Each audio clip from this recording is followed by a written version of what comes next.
Next है electron transport system and oxidative phosphorylation. देखो, जो एनर्जी NADH+H पॉजिटिव और FADH2 में होती है उसको हम रिलीज़ करते हैं और रेस्पिरेटरी प्रोसेस में यूज़ करते हैं। और ये कैसे करते हैं? बाय ऑक्सीडाइजिंग देम, हम इनको ऑक्सीडाइज करते हैं बाय इलेक्ट्रॉन ट्रांसपोर्ट सिस्टम, जहाँ पे electrons are transferred to oxygen resulting in the creation of water, तो पानी बनता है। Electron transport system is a metabolic route जो कहाँ पे होता है? इनर माइटोकॉन्ड्रियल मेम्ब्रेन में, याद रखना, जो इलेक्ट्रॉन्स को अलाउ करते हैं एक कैरियर से दूसरे कैरियर में जाने में। During citric acid cycle electrons from NADH generated in mitochondrial matrix are oxidized to NADH by NAD complex 1 का नाम क्या है? ये माइटोकॉन्ड्रियल मेम्ब्रेन है, ये कॉम्प्लेक्स 1, ये कॉम्प्लेक्स 2, ये कॉम्प्लेक्स 3, ये कॉम्प्लेक्स 4 और this one is complex 5.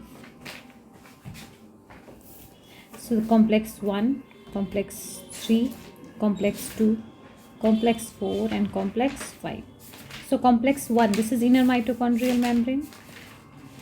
Complex 1 जो है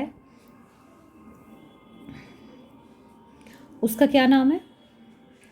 NADH, ये मैट्रिक्स है, ये है आपका ऑक्सीजोम, ये F1 पार्टिकल, ये इस तरह से इसमें धंसा हुआ होता है, दिस इज F0, ठीक है। तो इस तरीके से, सो कॉम्प्लेक्स 1 का क्या नाम है? NADH डिहाइड्रोजनेज कॉम्प्लेक्स 1, याद रखना।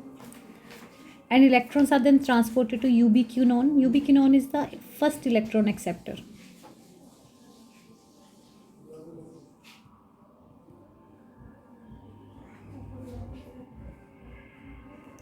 Situated within the inner membrane.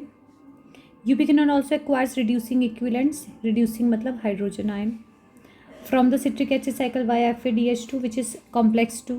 complex 2 का नाम है FADH dehydrogenase, ठीक है।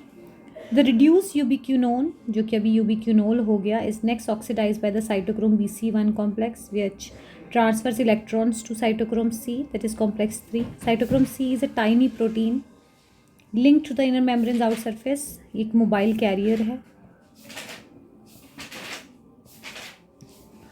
serve as a mobile carrier for electron transport between complex 3 and complex 4, ठीक है।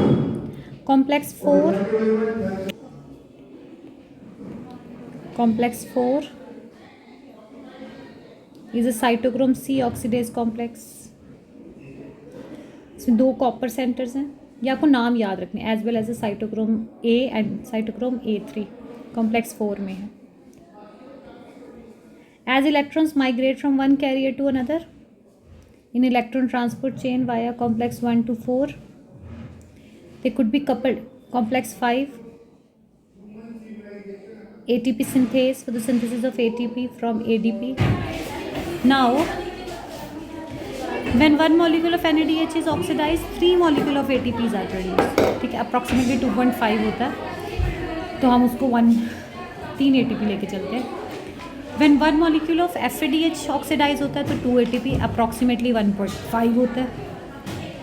Despite the fact the aerobic process of respiration occurs exclusively in the presence of oxygen, oxygen significance in the process is restricted to the terminal. The ultimate hydrogen acceptor कौन है? Oxygen hydrogen को accept करता है और क्या बनाता है? Water बनाता है सबसे एंड वाले प्रोसेस में। Photophosphorylation where light energy is used to produce the proton gradient required to phosphorylation. phosphorylation मतलब ATP बनाने के लिए। The energy of oxidation reduction is used for the same process in respiration. तो एक बात याद रखना, फोटोफॉस्फोराइलेशन में लाइट एनर्जी की मदद से ATP बनता है और हमारे अंदर रिडॉक्स रिएक्शन की वजह से ये काम होता है। With the help of ATP synthase, complex 5, याद रखना ये बात, the energy released during the electron transport system is used to synthesize ATP. This complex is made up of 2 major components, F1 and F0, जिसे आप सरल भाषा में oxysome बोलते हो। ये F0 है, ये F1 है, ये स्टॉक है। इसके अंदर एंजाइम होता है ATP सिंथेस, ठीक है। F1 head piece is peripheral membrane protein, peripheral मतलब बाहर की तरफ होता है, और ये मेम्ब्रेन के अंदर धंसा हुआ होता है, ये ऐसा। This is complex 5 that includes site for the ATP production from ADP and inorganic phosphate. F0 is an important membrane protein complex that creates a channel, यहाँ से ही हाइड्रोजन आयन बाहर जाएगा, which proteins penetrate the inner membrane. The transport of protons, hydrogen ions via channel is coupled to catalytic site of F1 component.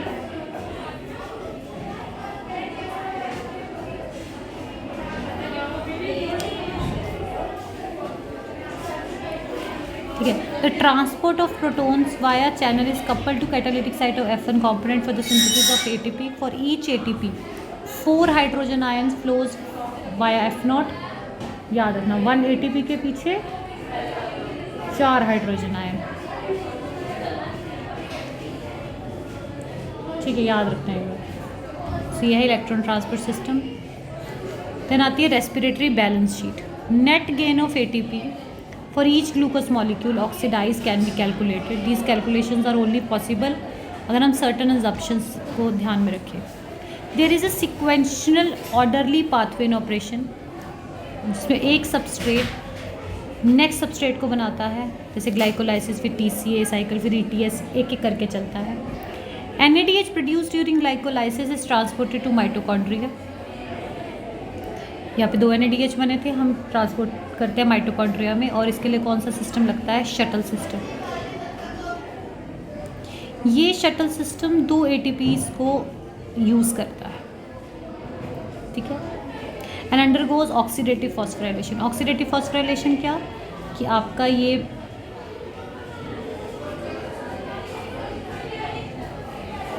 F0 stock F1, तो यहाँ से ये यहाँ से जाएगा इधर प्रोटॉन्स। जब प्रोटॉन्स उधर मूव करेंगे तो इसे बोलते हैं ऑक्सीडेटिव फॉस्फोराइलेशन। ऑक्सीजन की मदद से हम एडिशन ऑफ फॉस्फेट कर रहे हैं।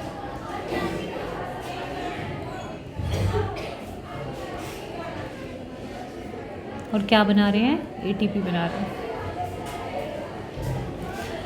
None of the pathways intermediates are used to make any other chemical. At any of the intermediates, only glucose is respired. No other potential substrates enter the route. Comparison between fermentation and aerobic respiration. Glucose is only partially broken down during fermentation, whereas respiration में complete breakdown होता है। मतलब glycolysis हो रही है, TCA cycle हो रहा है, ठीक है, फिर उसके बाद ETS हो रहा है, और पूरा ग्लूकोज ब्रेक होकर 38 ATP बनाता है।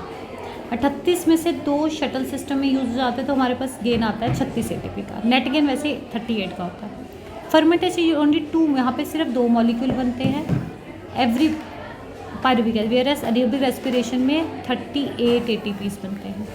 फर्मेंटेशन में NADH ऑक्सीडाइज होता है NAD में, बट एरोबिक रेस्पिरेशन में the reaction is very fast.